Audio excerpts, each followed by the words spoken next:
Bonjour à tous et bienvenue dans cette deuxième vidéo consacrée au HTML. Aujourd'hui, je vais vous parler principalement de quelque chose de très important en SEO, mais surtout de très important dans le web, c'est le contenu textuel. Je vais vous parler de balises paragraphes, de balises heading et des balises de formatage. Vous allez comprendre, on a notamment dans les balises de formatage, on a les balises strong, les balises EM, les balises I, etc. Commençons tout de suite. Alors nous revoilà sur notre document de la dernière fois. Donc on va commencer d'abord par les headings, ou les titres en HTML. D'abord, il faut savoir qu'en HTML, il y a 6 types de titres. Et le titre 1 est plus important que le titre 2 est plus important que le titre 3, etc. jusqu'au titre 6. Donc le titre le moins important, c'est le titre 6, et le titre le plus important dans une page HTML, c'est le titre 1. Et tout ça se configure de la même façon qu'un document Word. Donc passons tout simplement à la pratique. Pour écrire ces titres, c'est très simple. Il suffit tout simplement d'une balise ouvrante H1, où vous écrivez tout simplement H1, et puis d'une balise fermante H1. Ensuite, vous avez le titre 2, puis le titre 3, puis le titre 4, titre 5, titre 6. Ici, il y a une petite faute. Vous écrivez bien sûr titre 5. Et comme vous pouvez le voir, eh bien, on est passé du titre, mon titre principal, jusqu'au titre le moins important, qui est le titre 6. Donc, là, vous avez la structure de vos titres de base. Sauf que ça, bien évidemment, vous allez voir que quand on a des gros projets, on s'y perd un petit peu. Mais c'est pas très grave. Le seul truc qu'il faut vraiment faire attention, c'est que notre titre 2, par exemple, il ne faut pas qu'il se retrouve en dessous du titre 3. C'est pas une bonne chose. Il faut vraiment que le titre 2 soit toujours au-dessus du titre 3. Et si jamais vous avez plusieurs titres 3, ce qui n'est pas très grave, et que du coup, vous avez un titre 4, là, par contre, vous pouvez, bien évidemment, réécrire un titre 3 en dessous. Ce qui est vraiment important, c'est que ça soit structuré. Dans le sens, vous pouvez bêtement, ici, rajouter un titre 4. Ce qui fait que, du coup, vous avez votre titre 1, puis un titre 2, puis un titre 3, et dans ce titre 3, vous avez des sous-chapitres, en fait, des sous-titres, et vous avez deux sous-titres 4, donc qui ont le même niveau, et puis après, vous revenez sur un titre 3, parce que vous trouvez que votre contenu a besoin d'avoir un titre tout aussi important que le titre 3 du dessus. C'est juste une question de structure. Le seul truc que vous ne pouvez pas faire, c'est que par exemple ici, vous passez du 3 au 5. Il faut absolument que avant ce 3 ou 5, vous ayez fait un titre 4. Si jamais vous n'avez pas de titre 4, tout simplement, c'est pas grave. Vous changez le titre 5 en titre 4. C'est pas grave d'avoir un titre qui est pas du tout, parce que l'importance, on n'y réfléchit pas vraiment. Tout ce qu'on veut, c'est une structure vraiment dans notre contenu. Je vais vous montrer à quoi ça ressemble sur une vraie page web. Donc voilà, comme vous pouvez le voir, nous avons donc ici, j'ai fait exprès de mettre cette vue-là, donc nous avons à gauche le code, et nous avons à droite l'affichage qu'il y a dans une vraie page web. Donc on va juste tout simplement enlever cela, ils n'ont plus vraiment d'intérêt. Donc voilà, c'est tout simplement pour vous montrer que effectivement, on voit que le titre 1, il est plus grand que le titre 2 est plus grand que le titre 3, le titre 4 est plus grand que le titre 5, etc.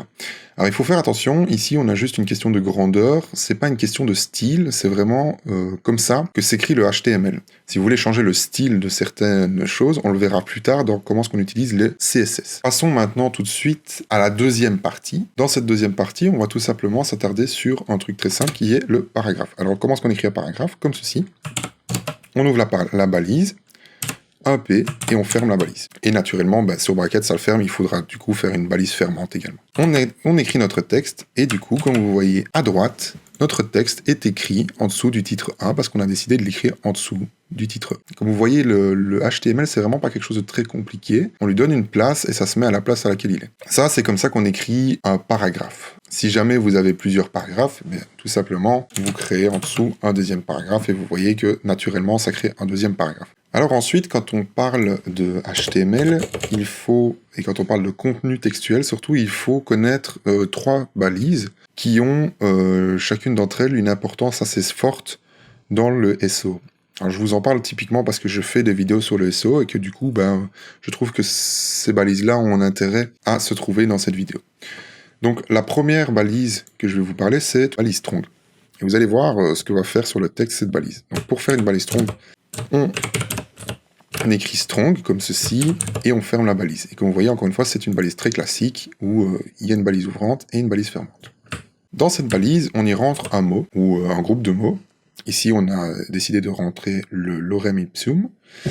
Qu'est-ce qui se passe? On voit que dans le texte, ce groupe de mots a été mis en gras. Alors attention, il y a une différence entre un texte mis en gras et un texte spécifié important. Et je vais vous montrer.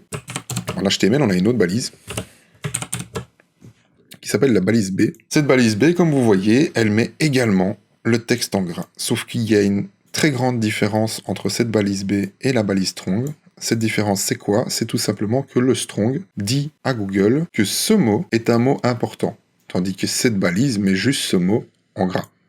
Donc il n'y a pas vraiment le même sens de la balise. Si jamais un jour, par exemple, vous faites un article, je ne sais pas moi, sur un sujet où vous voulez faire un article qui veut vendre des chaussures, par exemple, et que vous voulez faire un article sur les chaussures rouges, eh bien n'hésitez pas, si jamais il y a le mot chaussures rouges dans votre texte une fois, de mettre les balises strong sur le mot chaussures rouges. Tout simplement parce que ça spécifiera à Google que dans cette page, le mot chaussures rouges est important. Ensuite, on a une autre balise qui est la balise EM. Donc on va l'utiliser ici. Comment est-ce qu'on écrit la balise EM? Tout simplement, comme d'habitude, on ouvre EM, on ferme et ça crée une deuxième balise fermante. À l'intérieur, on y glisse un groupe de mots ou un mot, comme vous préférez, et vous voyez que ce mot a été mis en italique. Et vous allez voir, pareil, il existe une deuxième balise qui s'appelle la balise I, tout simplement. Et dans cette balise I, vous allez voir qu'on peut également y retrouver un mot en italique. Mais encore une fois, cette balise-là ne veut pas dire la même chose que cette balise-là. Cette balise-là, elle veut juste dire que ce mot a été mis en italique. Par contre, cette balise-ci veut dire que ce mot a été exposé. C'est-à-dire que le mot est un petit peu moins important que le strong, mais qu'il est quand même, il faut y faire attention. Et pour finir, on a la balise marque. Elle va marquer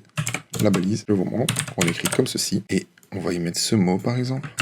Et vous allez voir que tout simplement, la balise marque va mettre un texte en évidence en lui mettant du fluo. Encore une fois, cette balise marque, elle n'a pas du tout un intérêt visuel et du coup esthétique, elle a vraiment un intérêt aux yeux du moteur de recherche. Alors, généralement, les référenceurs utilisent très rarement la balise marque et la balise EM, c'est juste pour vous en parler, mais par contre la balise strong est relativement souvent utilisée, car on remarque quand même que des textes qui ont été accentués avec une balise strong sont souvent des textes qui sont mieux référencés. Il faut comprendre que le poids d'une balise strong n'est pas aussi important que le poids d'un titre H1, ou même que d'une balise title qui est au-dessus. Avant de finir ce tutoriel sur la composition textuelle d'un article ou d'une page web, on va parler d'une dernière chose qui peut être importante quand vous faites du code, c'est tout simplement les commentaires. Alors pour écrire un commentaire, c'est très simple, encore une fois, c'est vous ouvrez une balise, un point d'interrogation et deux petites barres. Deux petits tirets dans lesquels ici vous pouvez écrire mon commentaire.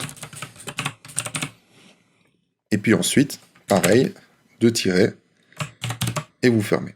Et vous allez voir que cette partie est grisée, et donc vous allez voir que cette partie est grisée, et donc ce qui va se passer, c'est que vous allez regarder, mais dans le code, on le voit, mais par contre, dans le texte, on ne le voit pas. Normalement, il devrait se situer entre le titre H1 et le premier paragraphe, et vous voyez bien qu'il n'y a rien du tout entre le premier titre H1 et le paragraphe. Donc voilà, cette vidéo est terminée, j'espère que vous avez apprécié. N'hésitez pas à liker, partager et commenter cette vidéo, ça me ferait plaisir. Et dans la prochaine vidéo, nous allons tout simplement parler des liens et des images en HTML.